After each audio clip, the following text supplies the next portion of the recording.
आऊज़ु बिल्लाहि मिनश्शैतानिर्रजीम बिस्मिल्लाहिर्रहमानिर्रहीम। अस्सलाम वालेकुम वरहमतुल्लाहि वबरकातुहू। प्यारे बच्चों, आज का हमारा मौजू है डॉक्टर अंबेडकर, क्लास 5वीं जमात के लिए। आज हमें इसके सवालात करने हैं। सवाल नंबर 1, डॉक्टर अंबेडकर किन के रहनुमा थे? डॉक्टर अंबेडकर कमन हुंद रहनुमा ओस? कमन हुंद लीडर ओस? जवाब, डॉक्टर अंबेडकर हरिजनों के रहनुमा थे। तुम कमन हंद रहनुमा? हरिजनन हंद।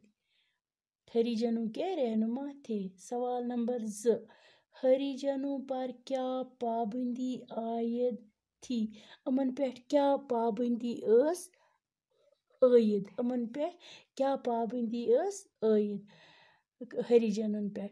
जवाब, पानी खुदा की देन है, लेकिन हरिजनों को पानी पर पाबंदी थी। वो पानी को छू भी नहीं सकते थे।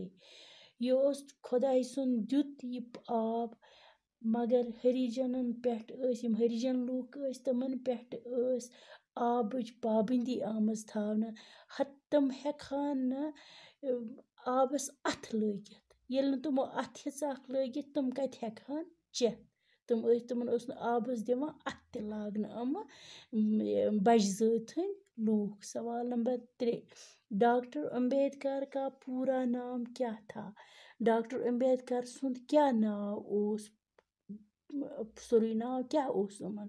जवाब, डॉक्टर अंबेडकर का पूरा नाम डॉक्टर भीमराव अंबेडकर था।